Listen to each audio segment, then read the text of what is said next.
I tried to put the camera on now. So, hello everyone. It's nice to be here, and it's great pleasure to have a chance to present something that we have done in our Luma Center and what the Luma here in Finland is. I hope this will be useful and good presentation for you, and you would get some ideas how we could use the Luma and the ideas we have in Olive project. Mervi, could you tell something about yourself? Hi, my name is Mervi Asikainen, and probably I have met some of you already in the meetings this week, and I'm the director of the Luma Center of the University of Eastern Finland, and I hope too that this presentation will give you some basic information about our missions and aims, and maybe something connected to what you have done or what we are going to do in this Olive project. You could probably carry on from the first slide. You are better know about these things. Okay, let's see. So this Luma Center Finland was established in 2013, and it's so-called umbrella organization for all the Luma centers in Finnish universities and university campuses. And the aim was to strengthen and promote the collaboration at national and international level. And we all Luma centers and the Luma Center Finland share the national concern about the level of competence in mathematics, science and technology in general. And we are very concerned about the insufficient amount of professionals in these fields.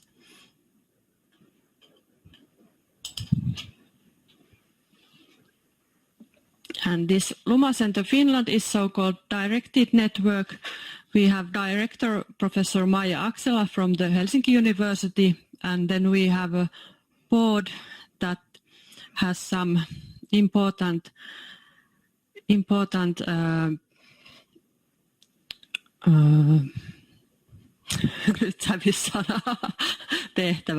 missions or tasks, and you can see here some of the tasks that the board has. And the board, for example, takes care of the network's operating preconditions. It approves the network's common strategy. We have also annual plan and budget for the network, and the board also steers and supports the work of the director of the Luma Center Finland, and the board also approves the annual report of the network. And at the moment, the chairman of the board is Professor Jan Lundell from the Jyväskylä University, and I'm the vice chairman of the board. Thank you, Mervi. May I carry on? Yes. Thanks. This is how the network looks like if you are looking in this kind of geographic perspective. So not probably in every university cities in Finland, but also in some cities that are which don't have university, have this kind of Luma Center that we have in here in Joensuu. And in all of these Luma centers, so besides us, there is 12 Luma centers in Finland, and all of these Luma centers have their sort of own area of expertise. Of course, we share some common activities that we do in every city or in every area, but there is different kind of emphasis in each Luma center. For example, in Joensuu, in University of Eastern Finland, we have strong teacher education. We do also a little bit about research in teaching and learning science and technology. Those would be our sort of emphasis. And those who doesn't know where the Finland is, we are here in the north part of Europe. There is between the Russia and Sweden. And there is in our university is a slogan that we are in the middle of no here, UEF. And there is 2 campuses in our university, in Kuopio and Joensuu, and we are here in closer to the Russian border here in Joensuu. And related to our own Luma Center, I have few things about our center. It was founded in 2008. We have our own Luma laboratory. In all other centers in Finland, they don't necessarily have the Luma laboratory or this kind of bigger space. They can be more like this kind of resource centers that they have like so to call storage that they can hold some of the equipments that they can borrow for schools, for example. In Luma Center, teachers can use it free of charge, so it doesn't cost anything. We are working under a Faculty of Science and Forestry, and as Mervi mentioned, she is a director and I'm a coordinator. And besides us, we have 4 or 3.5 other workers as well. And since I saw Montasel's video a few days ago, I tried to produce something like Montasel's, but I didn't succeed so well. But let's watch a short video about our premises and facilities that we have in our campus area. And this was recorded on yesterday, so it was pretty nice weather here. And I will show a few things.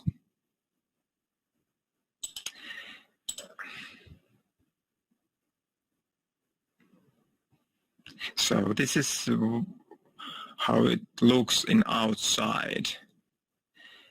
And actually the Luma Center is in this part of a building, or there is a couple of rooms for us. And actually in this building here, there is a Teemus and Antti's and Jani's offices. Am I right? You are right.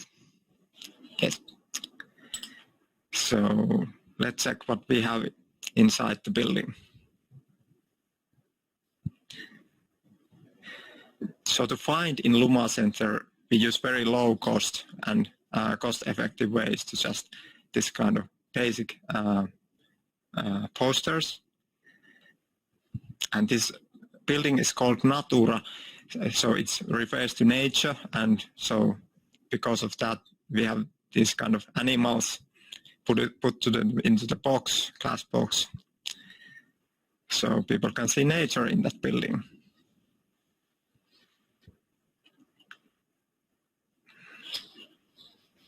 I think I will. This building is a rather old one, so there isn't this kind of very fancy collaborative space, but there is some areas that students can get together and do some brainstorming or just hang out. And there is lots of these corridors.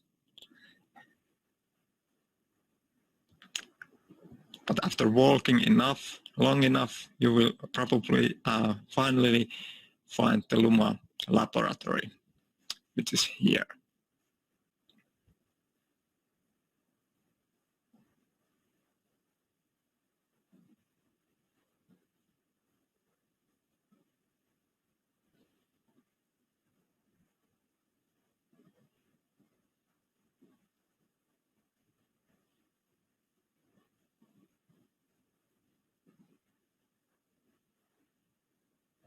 As you can see, there is quite a lot of different kind of stuff, beginning with basic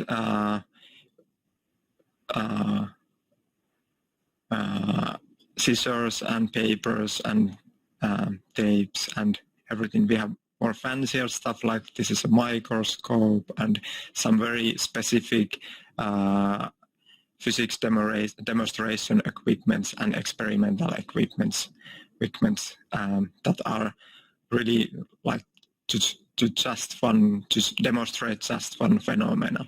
And there is for practical work for different kinds of equipments becomes a lot.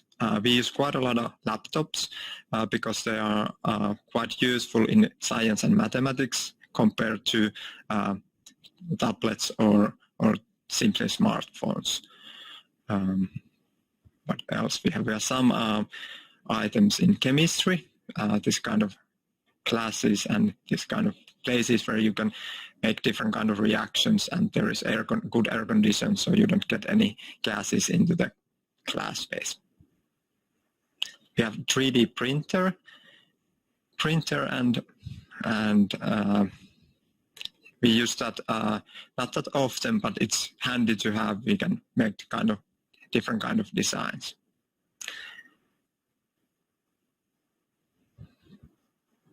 And besides this Luma laboratory, we have this kind of preparation space.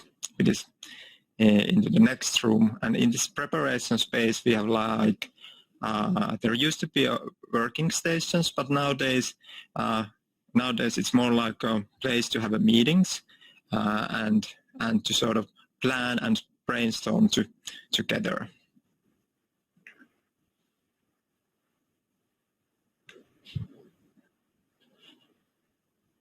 There is coffee machine and some whiteboards and blackboards. And currently we have been doing quite a lot of online material, and because of that, some of our workers have done this kind of studio. There is a white background, and it typically looks something like this. And we also do robotics, design science, and other kind of activities related to mathematics, something like coding and so on.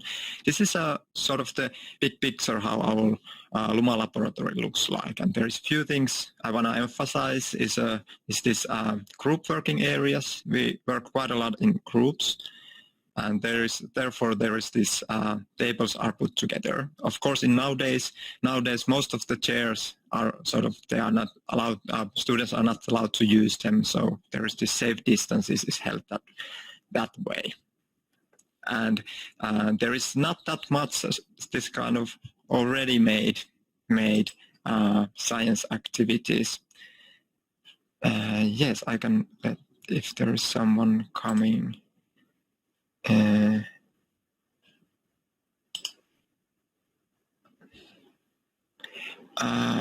I don't see that anyone is attending to this Zoom session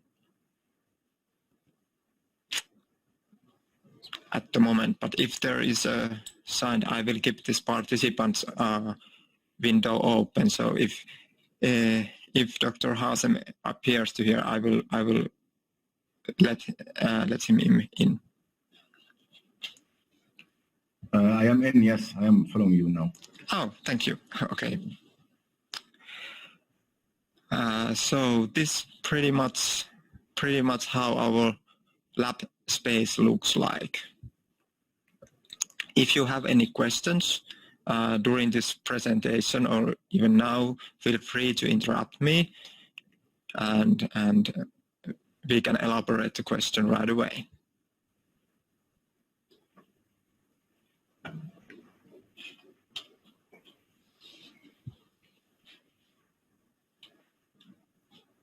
If not at this point, I will go to this presentation. Not about the video itself, but do you get like school students, students from schools into these labs sometimes?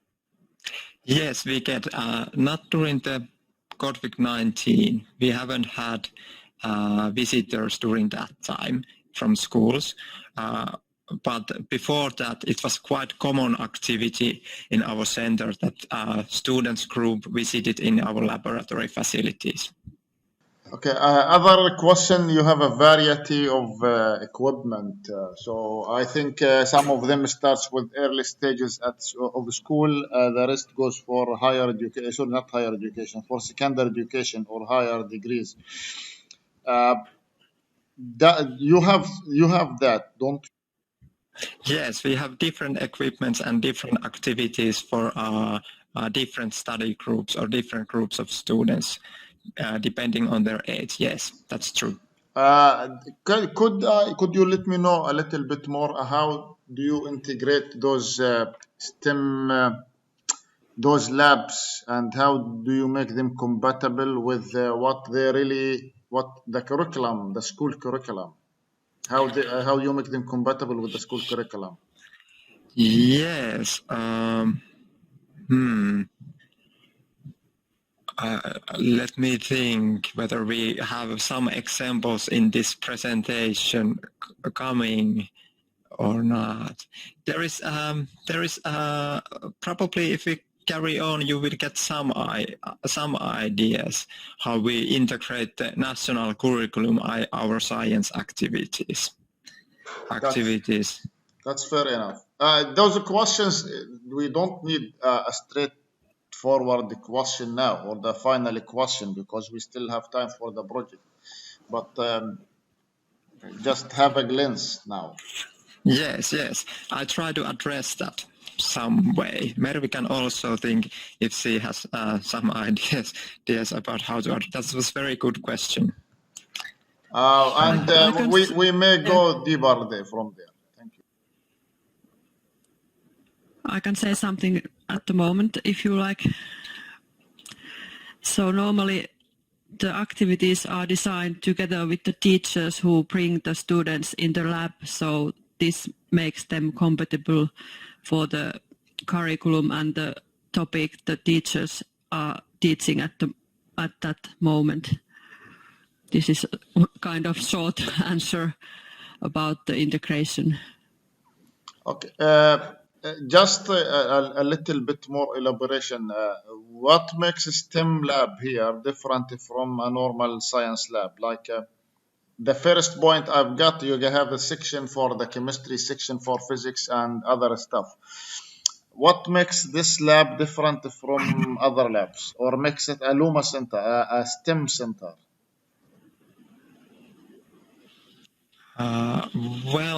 First its location, that we are at the university campus. So typically when student groups comes to the Luma Center, they typically visit in some science department as well. For example, if we have physics activities, they might visit in physics and mathematics department to see what kind of research are done in that department. That's the one point. So during the visit, they can have a sense of what the research and what making research in university looks like, and what does it mean, and what are the research facilities in here in Joensuu campus. That's definitely the one thing, and the second thing, our resources are, or let's say the equipments are quite.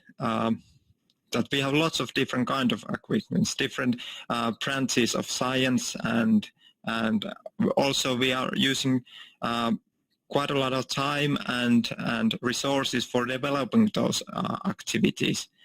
So we are kind of in that sense, I would say,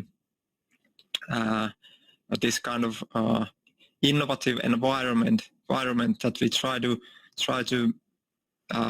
bring some new ideas to science teaching in Finland, and we typically, those new ideas come from the research knowledge that is published in different research articles and research journals, and that sense, so the research is really guiding the development that we are doing in our center here.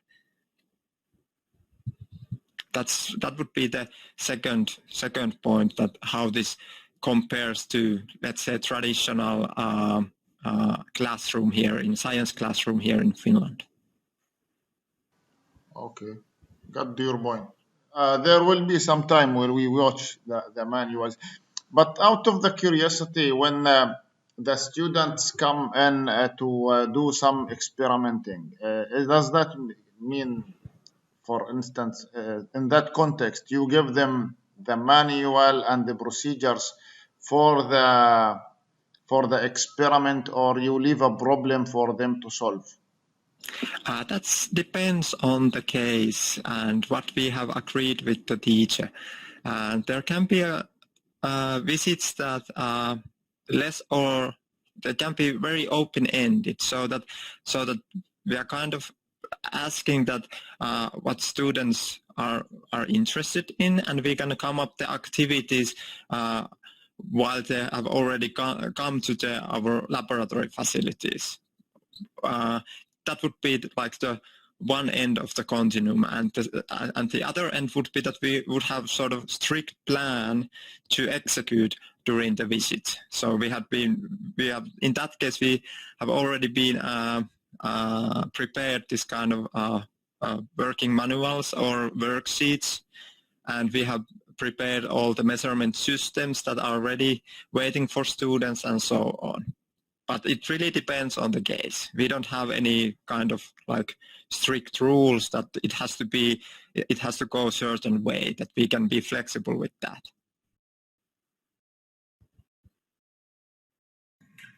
Yeah, and I think that actually in Finland, teachers basically have lots and lots of freedom, sort of like to design how they teach, and just so that it goes aligning with curriculum, but still those pedagogical practices, they are highly dependent on teachers. So different kind of ways. Yes. Please, I have a question, simple question, please. Yes. When the student came to the lab, do you let them to pick up their tools from the cupboard, the drawer, or you prepare it for them on the table? Yes, that's a very good question, and that also depends. It depends. If the student group is visiting first time, it typically it helps a lot if we collect everything to tables and show that you have to take one piece of this, and this, and build this kind of machine or system or whatever. But for example, in our teacher students who have been visiting this laboratory facilities several times, it typically requires only to tell that, okay, we are using these and these components, and now your task is to build this kind of experimental system that you can test that which of these two options works better. And in that sense, it really depends on how we guide the student group in that setting, whether they have been there before or what is their level. If they are very young, we tend to make everything rather simple. So then the gears would be on the table waiting for them. But for example, with our teacher students who are basically adults, we don't necessarily bring ready for them, but it's like part of their education that they learn how to find certain equipments and learn how to recognize them and so on. Okay. What is the youngest age you could receive? Like the lab have a variety of equipment. What is the youngest age kids can join or enjoy this STEM lab? We haven't decided or sort of set the exact rules. What is the sort of the youngest people that can enter to our lab? But let's say the youngest visitors that are typically visiting in our laboratory facilities are something like 5 or 6 years old. Yes, thanks. Do you have a demonstration or a further demonstration you would like to show us? Or if there is no more questions now from anyone? Demonstration. We haven't prepared any this kind of science demonstration. Maybe a photo of something old, if you have any photos. photos more than this. No, for What I could for show is, actual activity or something. yes, we can show our web pages where we have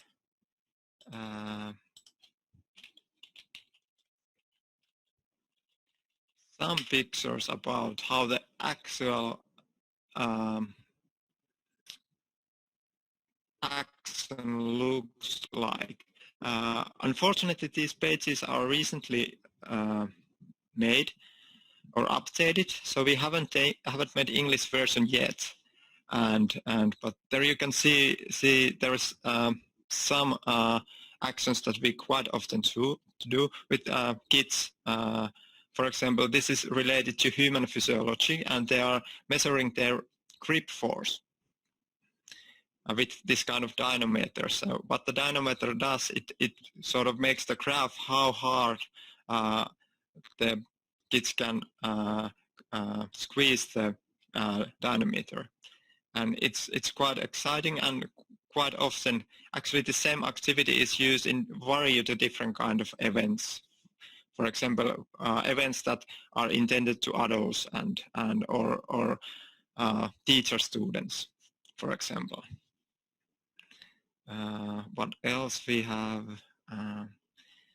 here is, I guess we don't have that much new pictures in our key activities at this point. Can you just go a little bit? There was a photo for the things to build there somewhere now. A little bit more. No, this is the one in the middle, lower middle. Low in the middle. This one you mean? This is from one event organized by the city of Joensuu. Joenyö, I think it's called. It's like this kind of evening event that families and citizens are welcome to get to know different kind of activities that are in Joensuu. And Luma Center is offering this kind of workshop that people can come and go and see what kind of activities are done in Luma. And this specific picture, there is a Beebot robot in the back and kids are guided to solve different kind of problems with this kind with Beebots, and there is this kind of building blocks that kids can use and make different kind of shapes and figures with those. I have probably a few examples in my presentation if I go further there. But we can organize another workshop if there is if you have something specific in your minds that you would like to know more about. Nothing specific, actually. We try to find our way. Okay. All right. Yes. Where we also already mentioned some of the purpose of Luma and why we have this kind of Luma network and Luma centers in this network. And in our center, and actually the network, the aims are to inspire and motivate children and young to mathematics, science, and technology through the latest method and activities of science and technology education. So we try to inspire motivation and interest so that we could have more people in these science and mathematics and technology fields. And also we aim to support the lifelong learning of teachers working on levels of education from early childhood to universities and strengthen the development of research-based teaching. So this research aspect and the teacher continual professional development is one of the key points of this Luma activities and the Luma ecosystem. So you call that research-based teaching or research-based? Yes. What did you research-based teaching? So in our you've been through the deliverables of the project. We have to upgrade the description and the study plan. So that might worth it to focus or add the research-based teaching as a method or a content in our courses, because that's what lasts with the students for their lifelong learning, right? Yes, that's the one way to see that. What it often means in our activities is that if we are developing something, let's say teaching unit for some area of physics, we are often look at what kind of research literature is telling, or what research literature is telling about how that kind of how, let's say, how the topic is typically learned, what are the learning difficulties related to that topic, and so on. So that way we are trying to sort of utilize this kind of research knowledge that already exists in the different fields of science and so on. But that's definitely something that can be added to the working list in this project. That if it sounds like good idea to have that. So these are the aims we have, and the key activities are pre and in-service teacher education, science lessons in the Luma laboratory, and the science lessons in Luma laboratory means that we can make the lesson can actually happen in that Luma laboratory space, but it can also be something that we deliver schools something from the Luma laboratory, and then there is a lesson in there. We quite often do borrowing stuff, so we are borrowing equipment to schools and kindergartens, and develop STEM materials, organizing this kind of STEM-related events like public lectures about science and technology, and of course research in science and STEM education. This would be the key activities. And in practical terms, what this means is that these Luma facilities, that the Luma laboratory and our preparation space, our equipments are often used in the teacher education courses and in teacher training. If there is some training session for in-service teachers, Luma is often the place where to have the education or have the seminar or the workshop, and so we have quite a lot of those in our Luma lab. And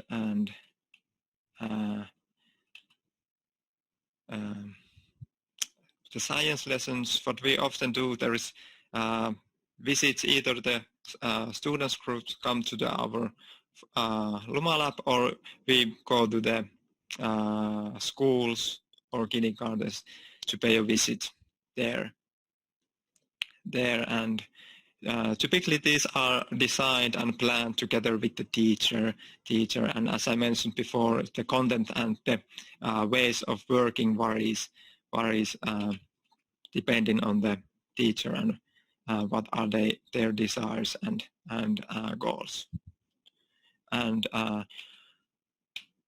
borrowing stuff, we don't have backpacks, but we have this kind of boxes. The boxes are used typically because the amount of equipment that we are borrowing is typically quite high.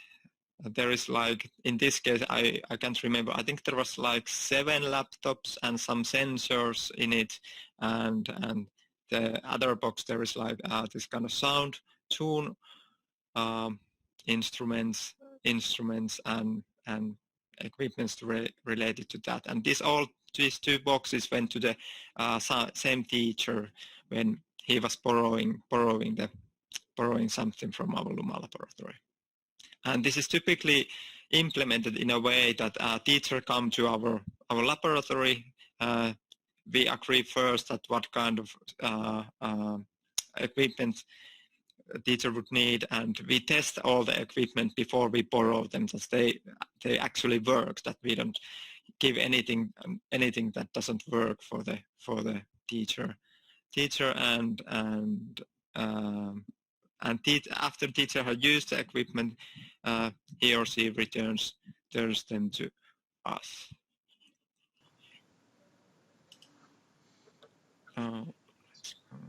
Backpacks are not doesn't mean necessarily something you carry on your back. That can be a wheeled box like this one. Yes. It is the mobility what matters. Yes. Okay. Then there is a.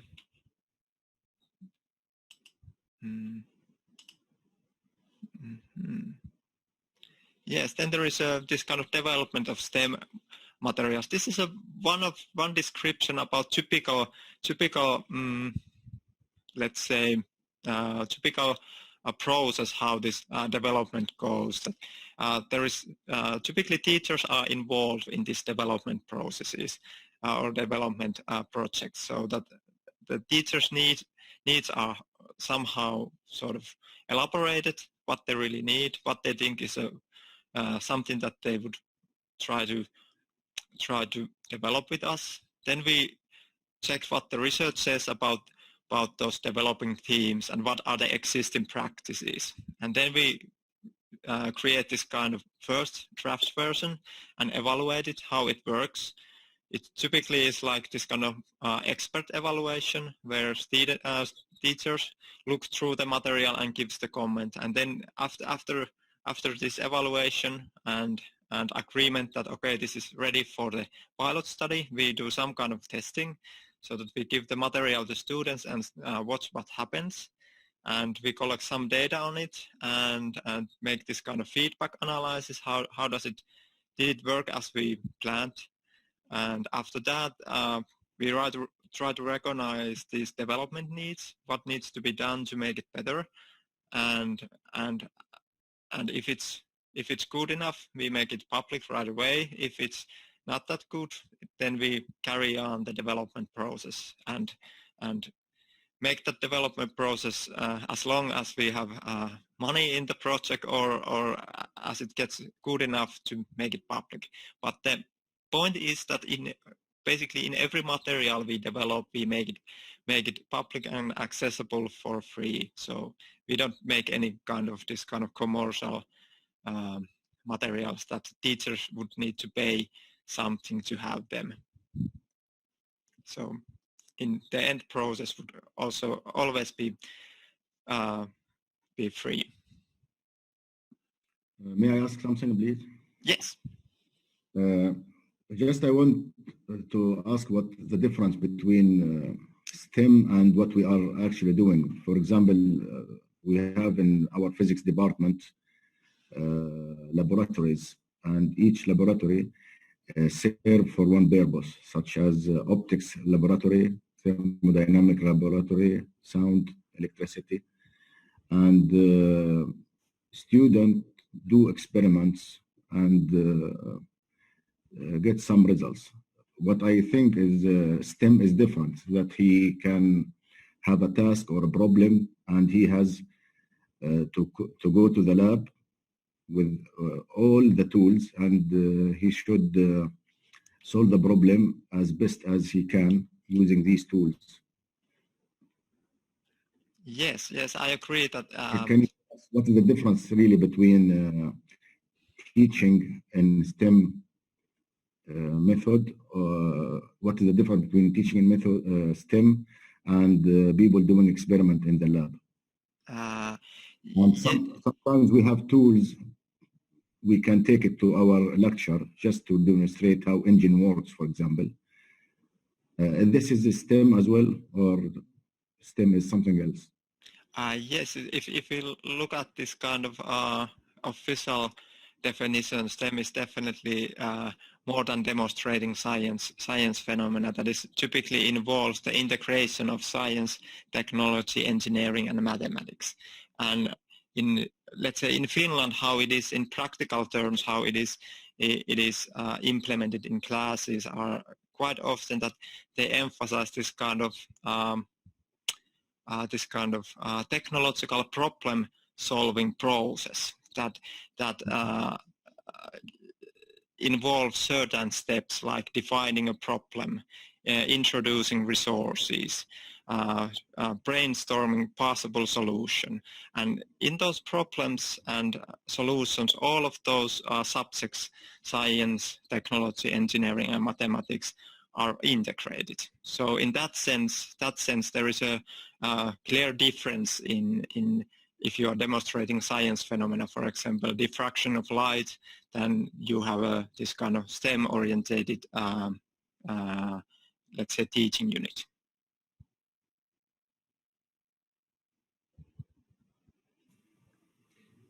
Yeah, actually, one comment for that is that in Finland there is really popular this student-centered pedagogical approach called inquiry learning, or in Finnish tutkiva oppiminen, which basically goes so that the pedagogical approach tries to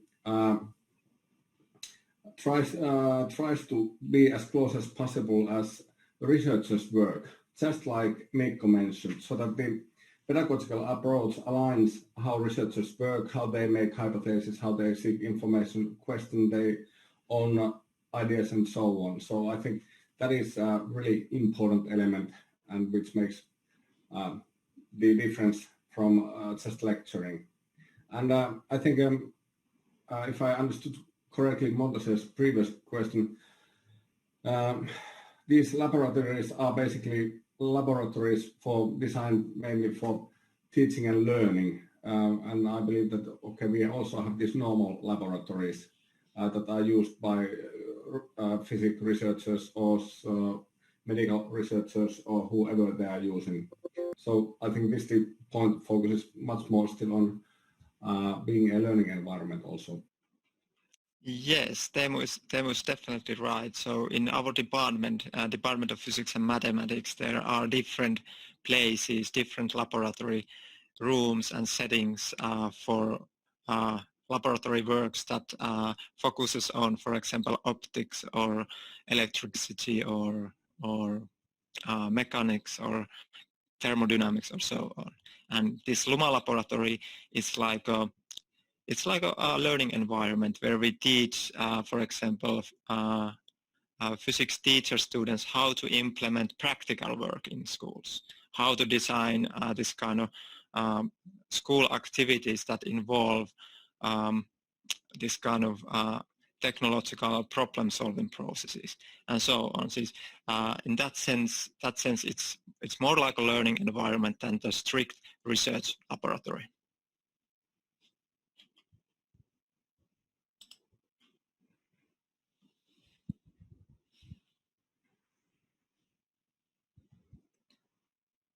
Yes. Thank for the questions. It's very nice that you have those questions, and I think this way, questioning and answering, we can better understand each other and our educational contexts. May I just have a point of view or a glimpse of, you mentioned mathematics as well. Yes. How would that be integrated in the lab? Like, give an example if possible. How the mathematics is integrated, do you mean in our Luma laboratory activities, or yeah, in our Luma laboratory, if I take a picture here, oh, it is not shown in this picture, but for example, we have some courses for mathematics teacher students, how to use educational technology that is designed for mathematics teaching, and that course is held in this our laboratory space. And reason for that is they use our laptops to get to know the softwares like GeoGebra and other Octave, and can't remember all of them by heart, but in that sense the mathematics is integrated in this our Luma lab.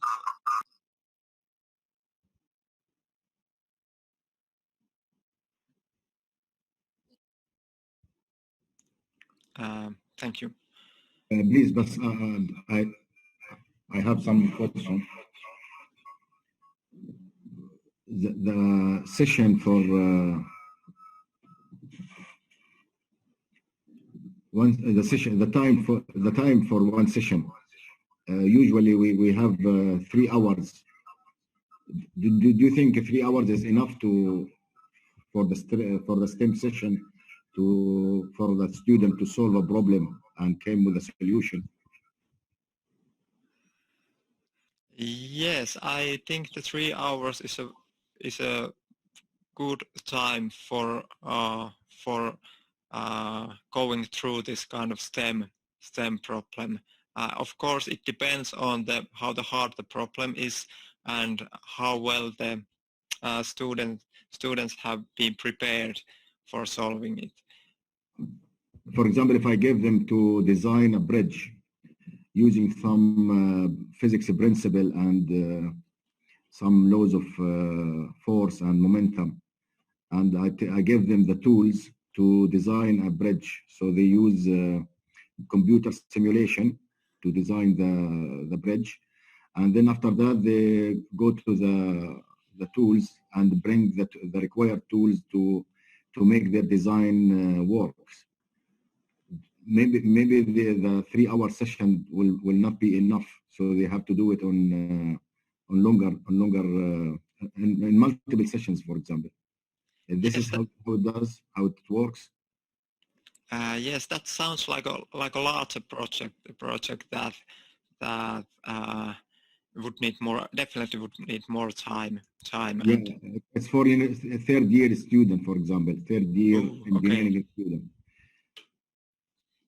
Yeah, yes, that definitely sounds like do they make those solutions by themselves, or do they work in groups? They work in groups.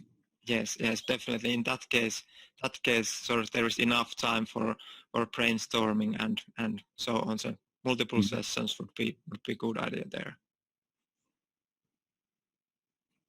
We're asking about some STEM project you doing in Lumina Center.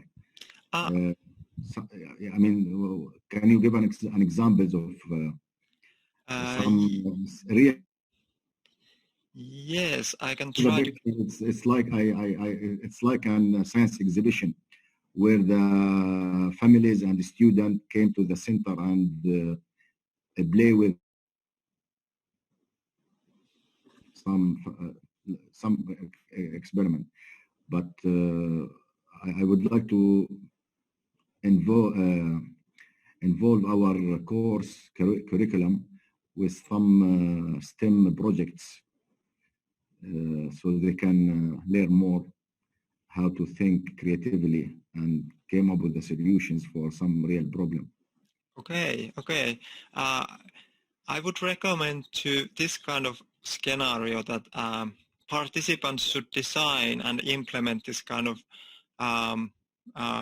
cover, protect this kind of protected cover for an egg.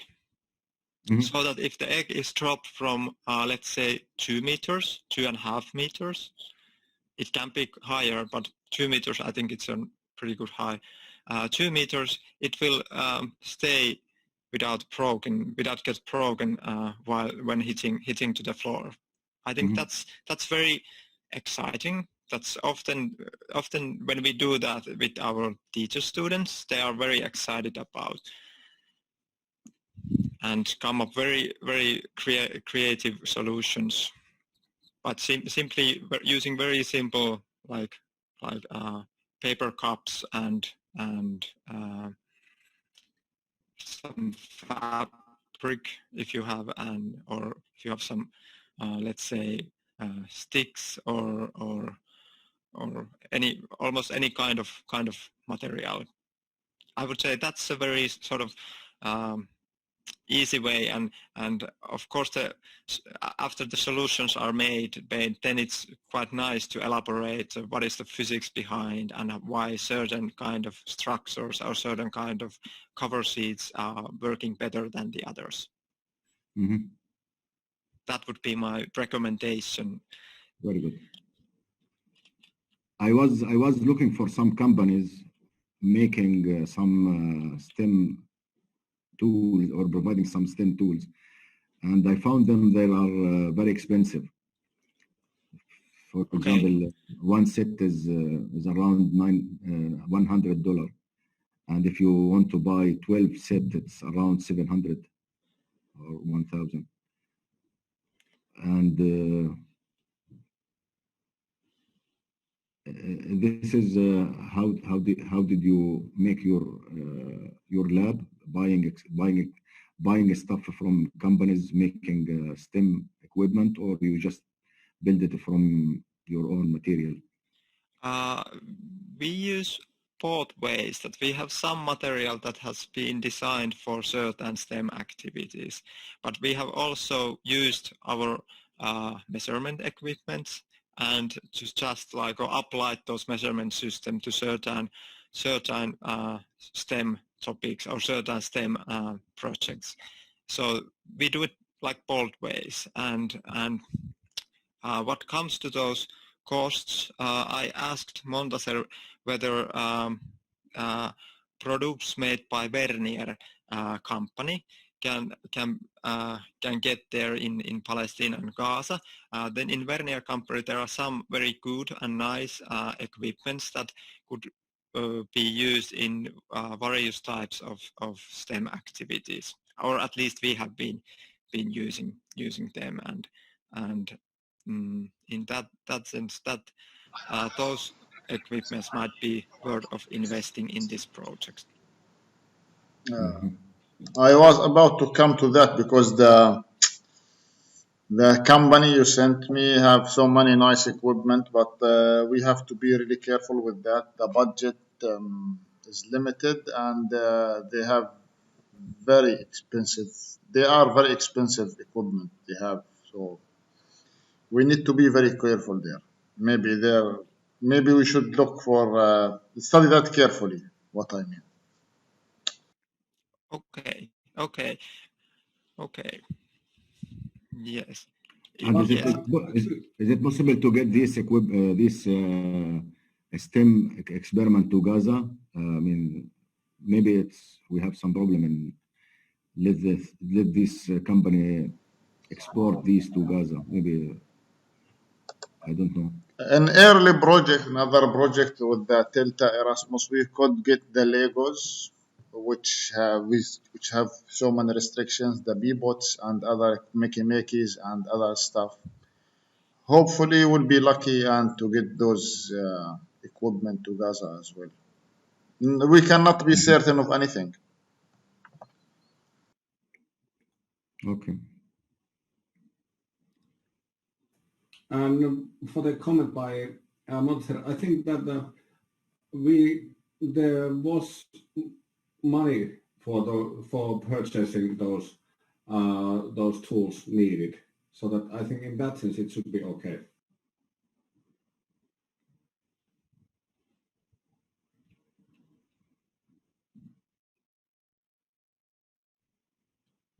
So that I think that for this project budget, I think there was money fundings for purchasing those equipments that Mikko sent you the list. Yeah, we have funding for it, but bringing them to Gaza is a challenge, which we would like to maneuver, and we have to be careful of while spending the budget to cover as many areas as we can for the lab. Areas of expertise, areas of work, I mean.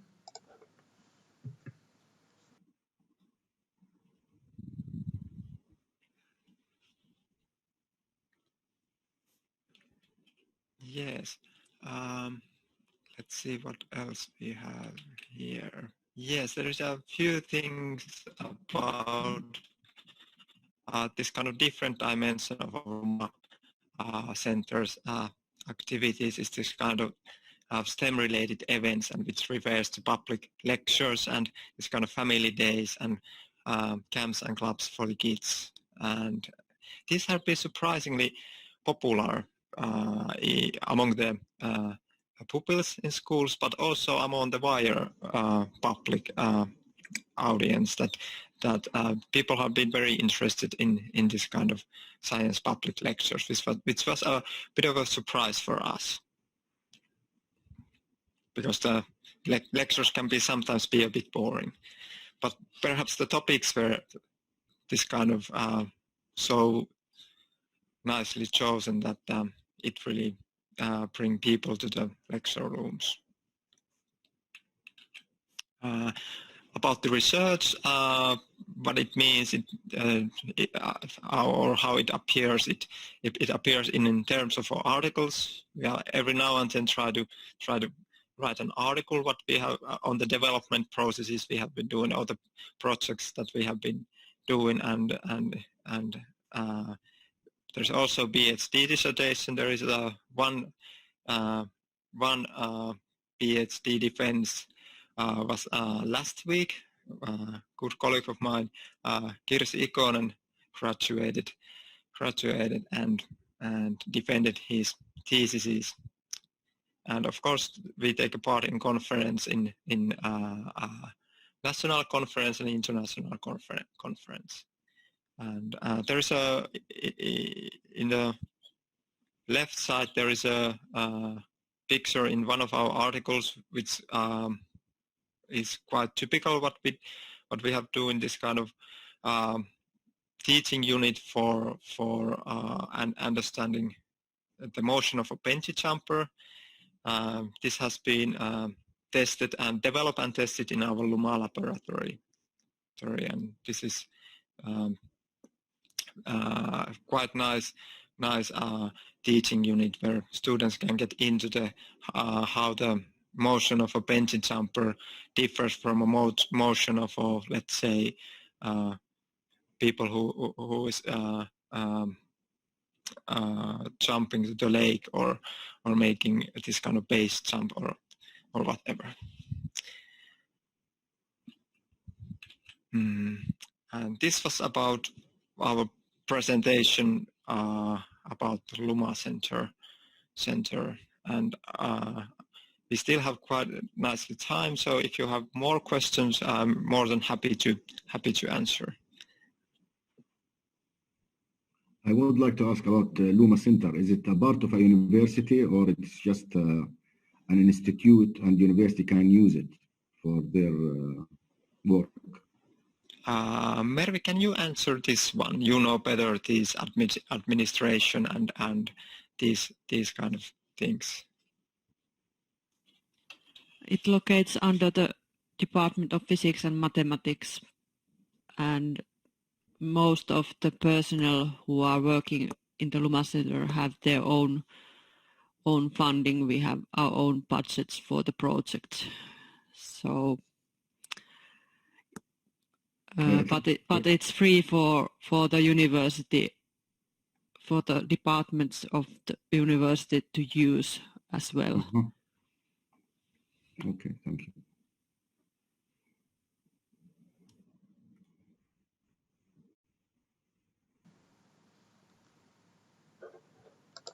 I would like to know about the student teachers who are using the Luma Center.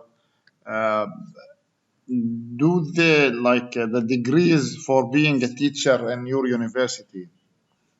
Does that from the first year the student enrolls in education program, or he gets a degree in physics, for example, then have another degree or diploma to be a teacher?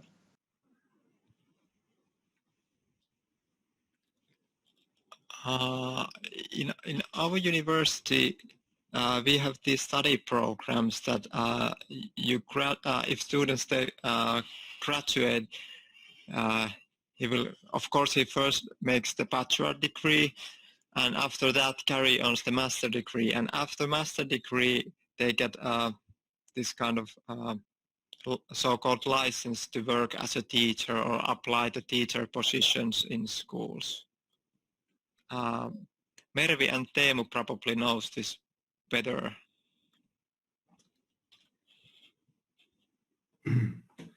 Yeah, so is it like from grades 7, 8, 9, and then upper secondary, there you have to first be conduct studies within the physics, and then these students who want to be teachers, they come to us, to teacher education department, and there they will make these teachers' pedagogical studies, what they need in order to be qualified teacher. But within grades 1 to 6, I think they are just normal class teachers who has some couple of courses for mathematics, physics, chemistry within the normal teacher education. They're so-called multidisciplinary studies. Yes, the diploma that Montasser was referring to, that's exactly the, let's say a physics major student takes these separate pedagogical studies. This means the diploma, yes. Oh yes, that's what I was asking about. And the diploma is not the master's. Later on, he can join the master's degree in your system. Oh yeah. Master's is master's degree in physics. That's yeah. Actually, yeah. I'm not sure. I haven't done that diploma, so maybe someone else knows better how it actually goes. Is it like an extra supplement to your master's degree, or is it included as a minor in the degree? Which way is it? In our system or your system? Ours, if you're asking for that, I don't know. Yes, in our system it is included to the studies. If you are accepted to university to teach as a teacher student, so that your studies will target to teacher's profession.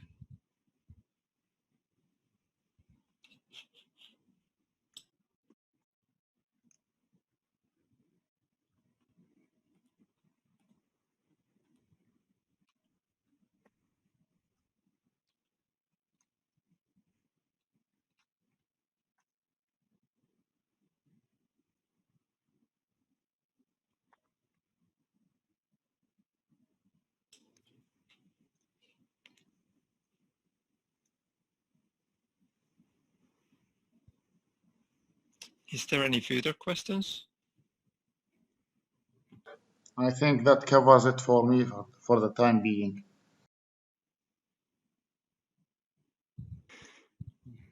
I was thinking one thing. By the way, thank you, Mikko. This was very, very nice presentation and enlightening for us from this university as well. So it was really nice to know about these things. And but one thing which I think we kind of was mentioned there somewhere. Yes, you mentioned that the Vernier company is among the best ones that supply these equipment, and then we talked about the issues and the difficulties that there might be in getting them in Gaza. from Palestine and getting them actually into Gaza. So these there are uncertainties there, and I think this is one thing that should be addressed while designing these backpacks and laboratories, because, and I think it's a little bit different, like a special circumstance now, because we have to be very sensitive in this sense that if something is designed to work on a specific company's equipment and we can't get it, then what? Or is there another way we should approach this? I hope you got my point. Yes, I got your point, and I agree that it's a it's a very sensitive, let's say, thing that we need to figure out how to solve that if the gears of vernier cannot be ordered or exported to Palestine or Gaza. We have been using those vernier equipments. The mainly reason is that they are very good ones. They are not the cheapest ones, I agree, but they are very good ones. And there is not that much this kind of minor technical difficulties that often sort of disturbs the science class. So in that sense, that's the reason why we have been chosen to use the vernier equipment. But how to I don't have the ready-made solution for how to sort of replace or how to redesign or modify their science activities or STEM backpack labs if the vernier is out of question. But there are, of course, different companies that produce similar kind of products, but at this point we don't have as large experience or we don't know how they work, and therefore it would be I would say that we need to be careful when making these decisions, and the testing is of course something that we should do before ordering or buying large amount of certain laboratory equipments. What I was interested in I would be very interested in what kind of equipments you already have. I saw in Montaser's video that there is this Lego robots, and perhaps there is some activities that those Lego robots or the sensors that are included those Lego systems could be utilized in some science or STEM activities. That could be one option, I think. It is a valid option. We could extend the list of sensors we have. We could get more of the Raspberry Pis and their sensors. We could get some. They are cheap, not expensive. What they call it, the Arduino. We could get the Arduinos as well, but those ones are very. Those are very like high grade, and we can think of the basic education guys, what they really need. So we need to go, once we start that, we start analyzing the curriculum they teach and the curriculum we have, and try to design something that aligns with what we really need. So we don't go live in the fancy world.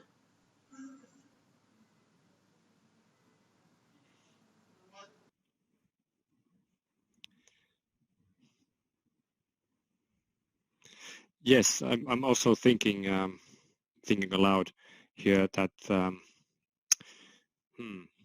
should I put it, that maybe then, and I'm not sure even actually, we are of course in a first stages here and in stages of planning, that maybe then there, because Luma Center is like a way of working as well. It's not just you have technology there, you have equipment there. It's a way of working and a way of doing things. And I'm not sure that are we trying to implement the whole package in this project, or is this like a big example and we are adjusting that to these to our needs, and if so, what would be the parts and how? Yeah, I think there are a lot of things here to consider. Of course, we need to consider many things, but basically the main thing we need to consider, we keep the fact, start small, think big. The other thing, this is as Miko have been saying, we concentrate or we focus, you focus in the Luma Center on the pedagogical approaches and learning for life and problem solving with that. And once we adopt that in our system or in our educational system, we can start from there. Better implemented because we have it to some degree, of course.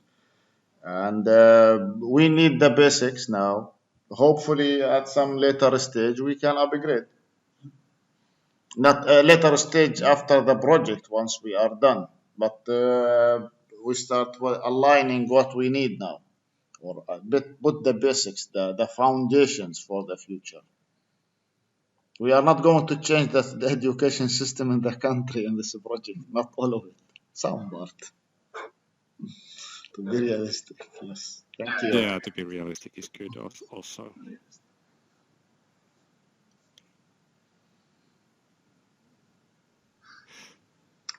Thank you. It has been very enlightening, Nico and Auntie and Melvi. Very much. Thank you.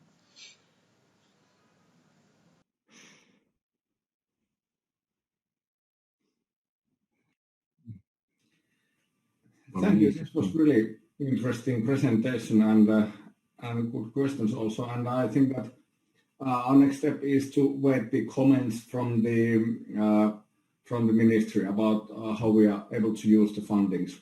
But thank you for this. This was really good. Be welcome.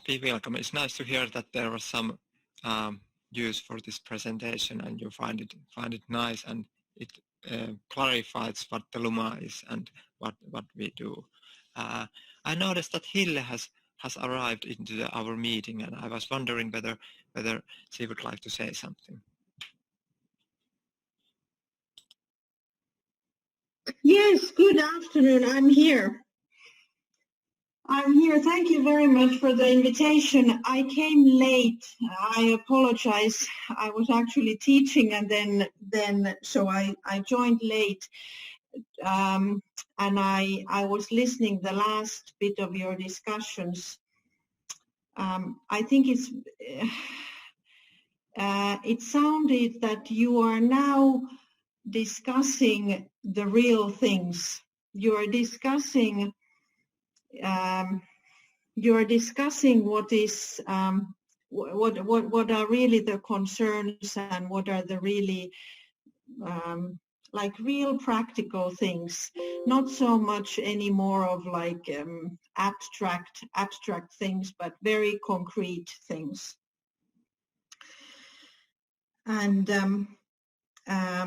so thank you for Mikko organizing and Mervi organizing this. These type of discussions are very, very important. There's one thing I'd like to comment about the purchases, the procurements to Gaza, as they come up so often. And I haven't quite followed what was the discussion with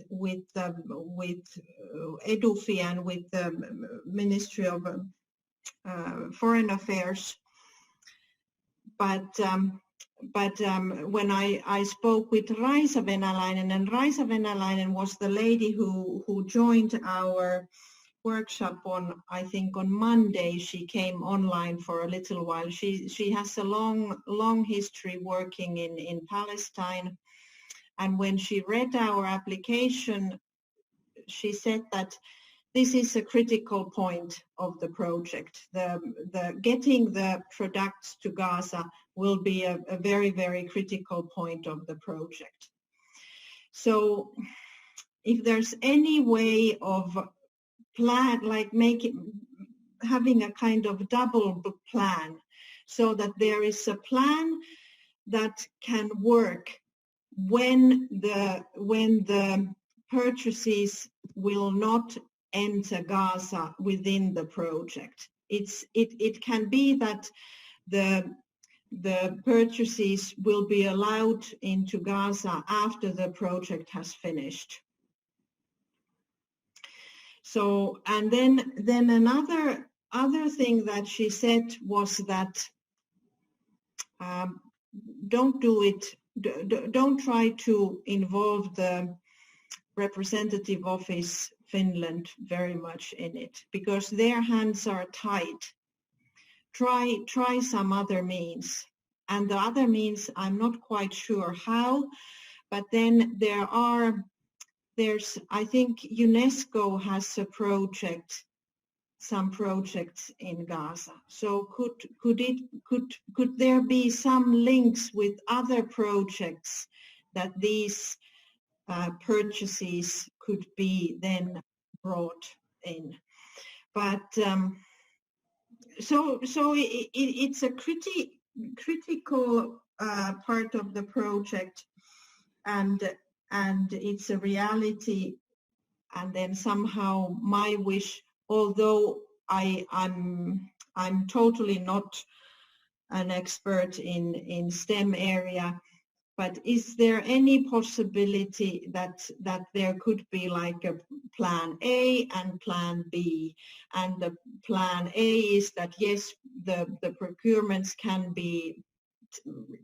enter to Gaza, and then the plan B is that the project runs with those equipment that are already in Gaza and can be bought already in Gaza. Well, as far as I know, that shipping some equipment with electricity, any electrical component, they have some restriction come to Gaza. So as plan A, we should know that what is allowed and what is not allowed. And in designing our curriculum, we should take in consideration that we involve some STEM project or some STEM equipment that satisfy the rules, so that we can make the projects valid. So we don't want to put something, because I search for some companies making STEM equipment. It's very nice and very, very expensive as well. But getting them in Gaza, maybe we can get 70% of them, and 30% will not be allowed. For example, if we can take the plastic part, the plastic part will be allowed, but electrical component or microcontrollers or some sensors, it's not allowed. So the whole set will come to Gaza, will not be will not make any sense, because there is some part are missing. For example, we can have some big machines from Saudi Arabia for gamma ray detections, and the gamma source will not allowed. So we have the machine, and we don't have the gamma source to run these machines. So we have machines just for showing the people we have machine, but it's not working. So I think we should work very hard on the curriculum, and we can design some STEM experiment to make use of what we have already available and what is allowed.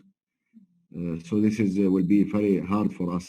So because we are going to not look at everything, we will look at the specific equipment to serve, for example, for some engineering project or some computer projects or some educationals, and we should find out if it will be allowed to come to Gaza or not.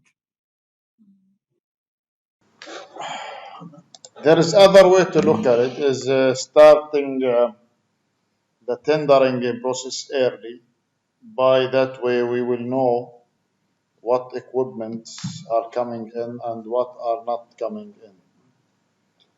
And that will buy us time to maneuver those issues at later stage in the project.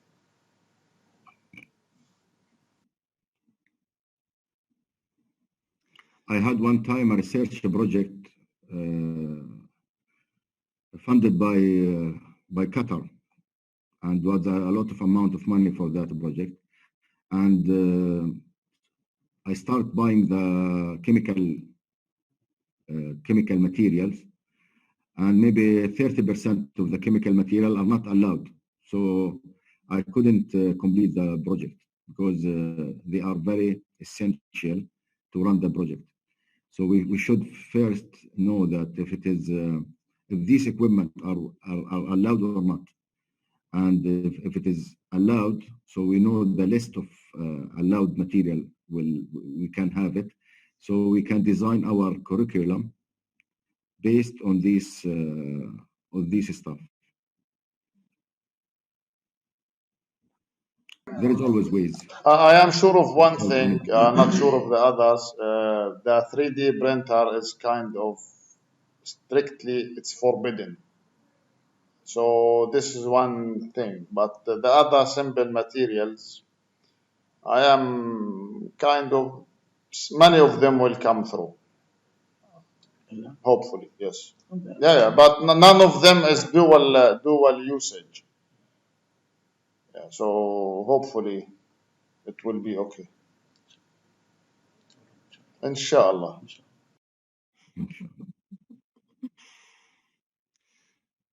Yeah, somehow I just see that there might be the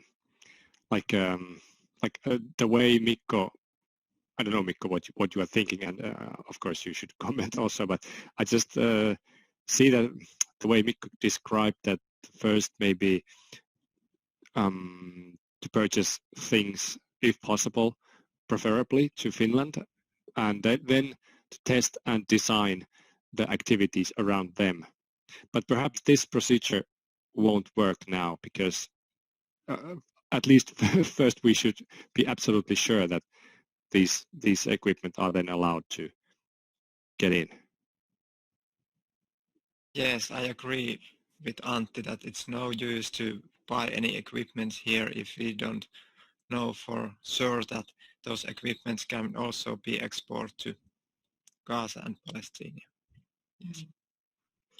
And as the Hague rules are quite straightforward, that none of the purchases can be bought for Finnish institutions. I don't know if there will be now an exception into this rule, but if it goes as what the financial handbook says at the moment, then my suggestion would be that if you really need those equipment in Joensuu now, do you have another project that you could do the purchases within another project? Is there a Team Finland education export money or some other funding source that could kind of then supplement this project?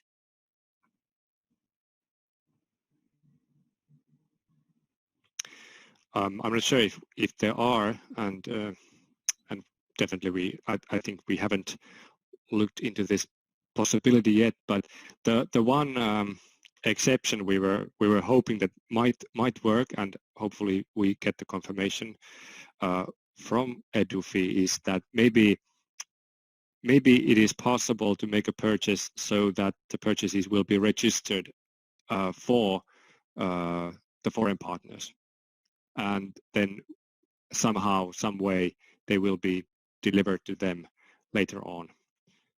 This is, of course, now that the university is in Gaza and maybe delivering, like example of one of those backpacks there physically would be also uncertainty, but this was something that we were thinking of. I am confused with one thing that doesn't the University of Birzeit, aren't they going to have their own?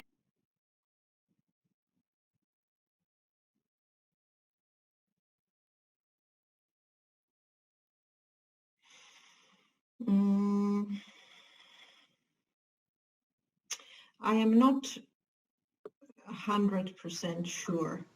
if they are going to, then it is very easy to ship them to Birzeit. Easy. The problem resides in Gaza, only Gaza. So you can, if yes, you can buy whatever you wish for and just use the mail to send them over as a parcel or something. But then that doesn't solve the problem of Gaza. It's not any easier to get the. That makes it easier because Is it? yes, because if we buy it from the merchants in Gaza, the merchants in Gaza have their own permits and they have their own clearance and all that. So they will apply for permits and further clearances for that without doing it 2 times for one piece of the equipment. So did I understand, Montessori, you correct that you're suggesting that the purchases would be shipped to Birzeit, and then from Birzeit they would No, one way or the other travel to no, Gaza no. easily. The Birzeit will buy their own equipment and we will buy our own equipment. So in Yes. our regulations, we will tender the equipment, which allows the local merchant, and we are specific. We need this, this, and that. So they will add their revenue and tender it. But he will be obliged to bring it in Gaza. The best we can, the most assistance we can provide them is just a letter saying those are for a project funded by the Finnish government and supported by letter from the EDUFI or something, and that will help them clear the products and bring them in. But with Birzeit, they don't need all this complicated process. So if they are having their own STEM lab, you can buy the equipment for the UEF and do your experimenting and testing, then send them to Birzeit.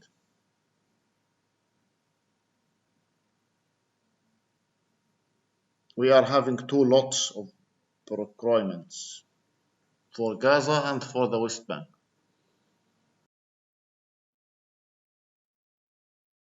Yes. I'm actually going now back to the budget, and I'll check what we've written on the budget.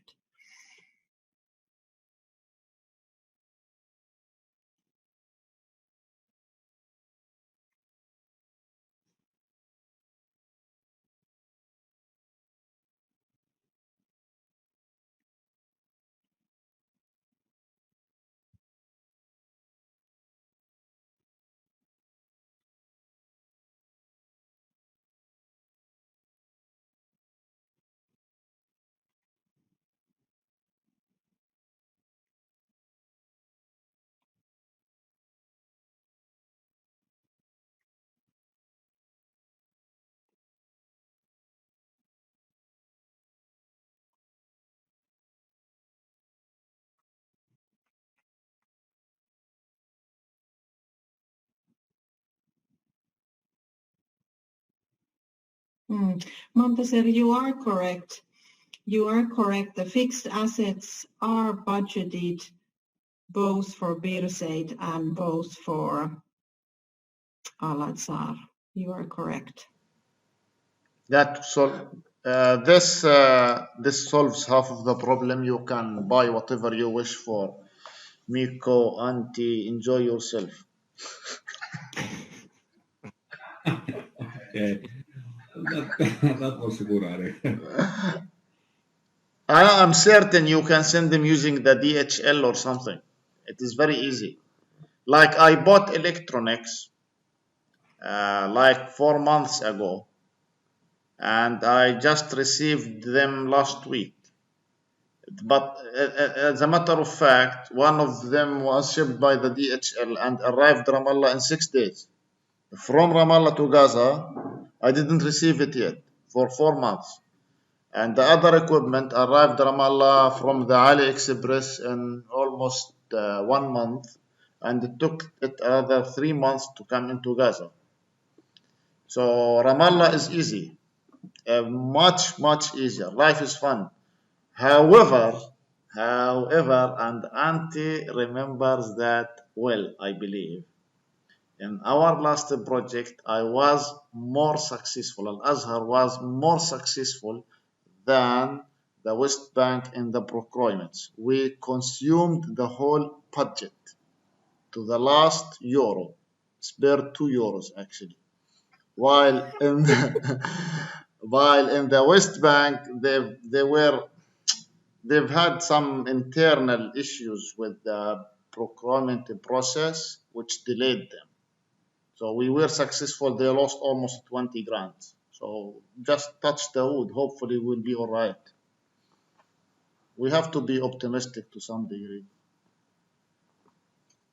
Yeah, I remember it well, and I still don't know how you did it. I make wonders.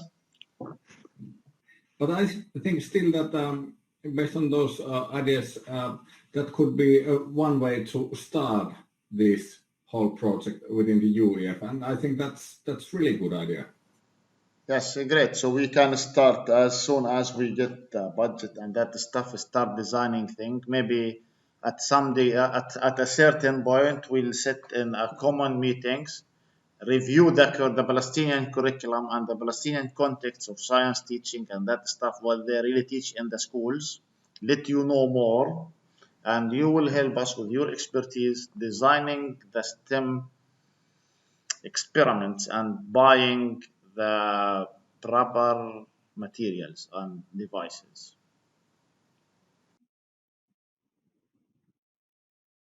Yes. Yes, sounds very good.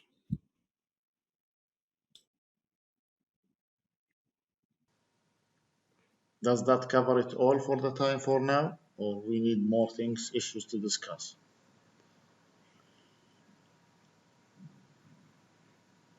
Yeah, I think it covers. Good. Is it raining? Yeah, I'm not trying to hassle too much because it's not my expertise area, and I try to leave floor to the people who know things better. But yes, I think this has been a good start anyway. But yeah, I don't mean we have to make it now, but like Montasa, you suggested, further meetings are of course needed on these topics. So you are free to proceed. Thank you. Is it raining in Finland today, or is you having a sunny day? It was raining. It was. Yeah, now it's dark. We don't know if it's raining or not. It's dark. Depressing, isn't it? I am Depressive. Yes. Yeah. Okay. It started raining last night here, not as you're raining. You rain by buckets. It rains here by showers, not buckets. Okay, I am running out of my laptop battery because I am on the emergency light anyhow. And I'm in the university. So we need to wrap it up. Thank you, everyone. There is nothing to add. Thank you. See ya. Enjoy your evening, my friends. Bye-bye. Bye-bye. Thank you very much. Thank you. Bye.